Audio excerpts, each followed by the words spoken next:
Okay, so I came across this post on Slavian Guard and I find it very interesting. So I decided to share my thoughts or opinion on this.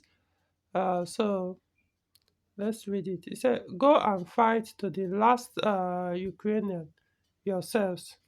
A Ukrainian armed forces soldier attacked Ukrainians who advocate that it is impossible to give up territories in exchange for peace.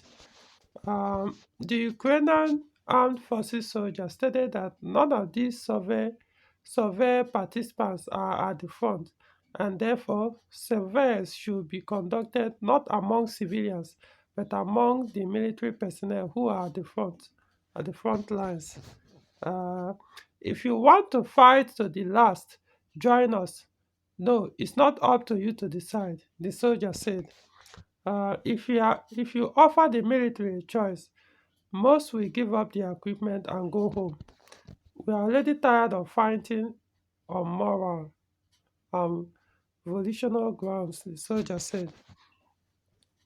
This TikTok video has already gained 1.5 million views and is actively cited by Ukrainian media, by Slaviangrad.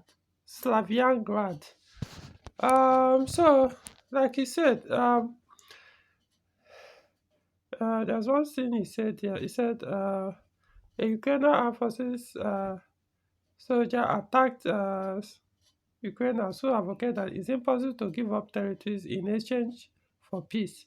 You know, this is one of the reasons why I said not everybody should vote.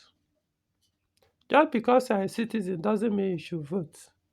Not because you live in a country doesn't mean you should vote in that country, even if you're a citizen. Because if you don't have anything to lose, then you vote without any critical thoughts to what you are voting for. You won't think it through. If you don't care whether your vote, that your one vote will create destruction to that place. Because as far as I can say, you have nothing to lose. So you must have something to lose to vote, to be able to vote. And that time means if you know, for example, this one is even very primary. If you know that you can't be sent to war front, you cannot be sent to go and die for the country at the war front, to be killed, for your hand to be cut off, your legs to be blown up by bomb, for your back to be shattered and you stay uh, you can't be able to stand again for the rest of your life. Or I mean, so many bad things can happen to you that for those who survive in the war front. But if you know you are exempted from that, that you will never be sent to that for whatever reason, because of your gender, because of your status, I don't know, maybe you are a politician or you are an elected official, whatever it is. Okay, let's just leave, say, okay, but elective officials are elected to make decisions. Okay, fine. But as a civilian that have no skin in the game, you do not have any right to vote. Because here is the problem. You vote for other people to go and die in the war because you don't care. Because how you might say, how why would you do that? Because there are politicians that will come in or come up and be saying things that intentionally they want to push for war. They want, this is what they have in mind. But because they're also enticing you with other things, you don't care. Maybe they're enticing you, hey, vote for me so that I'll give you free this, I'll give you free that. I'll share money to you. But I'm going to go and instigate war with another country. And I'll send your sons to go and die in that war. But hey, don't come. I'll give you free house. I'll give you free this. Be giving you free food. Of course, the person that knows you will not go to fight. we'll probably go and vote. After all, it won't affect the person. Now, I might be saying, hey, nobody can say, hey, vote for me, let me send your son to war. But there are policies. The policies are the things the person have in mind to do. Things he said he will do when it comes to foreign policies is enough to tell you that person might push your country into war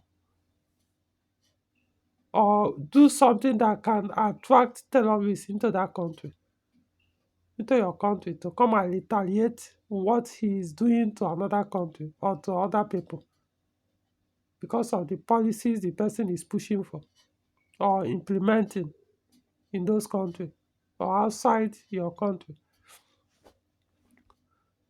So this is bringing it back to this. When you look at the whole thing, you can see the men, people who are in the war front, who most of the time do not want to be there. They are the people who are conducting survey to know whether the war should be conducted. They are not asking those people in the war front fighting. They are asking those who have nothing, who know that probably they will never be sent to war, like women. They know that, of course, they won't be conscripted or drafted and forced to go and die. So you look at what they are saying. Hey, continue the war. No, never give up any territory. No, we will rather die, every all of us. No, to the last Ukraine, keep fighting. But yet, millions of women have already left Ukraine. Nobody is stopping women from leaving Ukraine, but no man is allowed to leave Ukraine, irrespective of your age, because they expect that you stay in Ukraine and later, even if you're all the men, so the current men in the war front are killed off. Now they're even considering to lower the age of draft or conscription to, is it 80 years or 50 years? I can't even remember what they're saying in Ukraine. So if all they need is if they kill off all the men in the front, they will come back and pick more men. So they want to always have men to be pushed to the war front to be slaughtered. But women who are fighting, hey, let the war continue. Hey, don't give up. Hey, no, we'll not give any territory. We'll never give up or allow them to Russia to take any territory. Let the war continues. But you are not the one going there to go and stop Russia from taking that land instead of peace. So I can understand why this soldier took offense and aired this. I mean, soldiers are not supposed to make such opinion out. But hey, I hope Pami might be reprimanded. I don't know. But he's not saying anything wrong here. Like he said, surveys should be conducted not among civilians, but among the military personnel who are on the front lines. Yes, this is logically, this is what may say it can be conducted. People who are not the ones suffering it, you are the ones you are asking those who are in their beds, sleeping, drinking wine and drinking all, enjoying life, partying, going to one party to another, while their fellow countrymen are in the war front dying. So the people who are back at the back having party, drinking, laughing, and enjoying life are the ones saying, "Hey, no, let those men keep dying. Let don't stop the war, please. We are okay."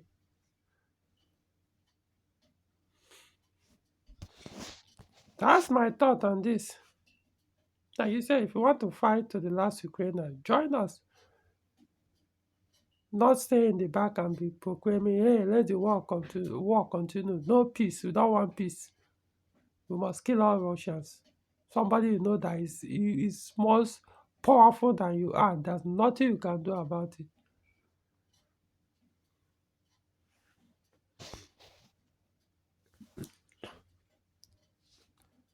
I bet you it doesn't matter how patriotic humans are. By the time it gets to the war front, trust me, you start to re-examine. That's to re-examine what you believe in, if actually it's even worth to have that belief or position. Because when you look at it, I mean, for what reason actually do you have to sacrifice your life? For what? Or for some politicians? I mean, for crying out loud, you people hated Russians. that were part of Ukraine before.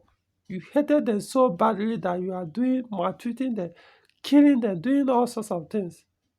And now they've said, hey, we don't want to be part of Ukraine anymore. We are going back to our motherland, who are Russians as well.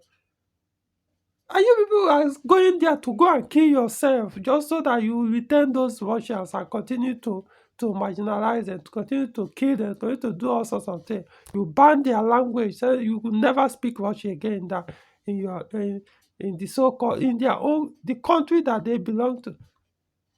You ban the language and now you expect them no come back. So continue to do all these bad things to you people. And you're ready to go and kill yourself over that. I mean, I don't know how stupid women do you people actually think. But those who are in war from Barbary are thinking all these things, but they don't have choice because their guns are also pointing behind at their back. If they turn back to flee, they could be killed and shot by snipers. So most of these men in the war front in Ukraine fighting against Russians, they have if they have the options, they wouldn't have done that. That's my opinion on this.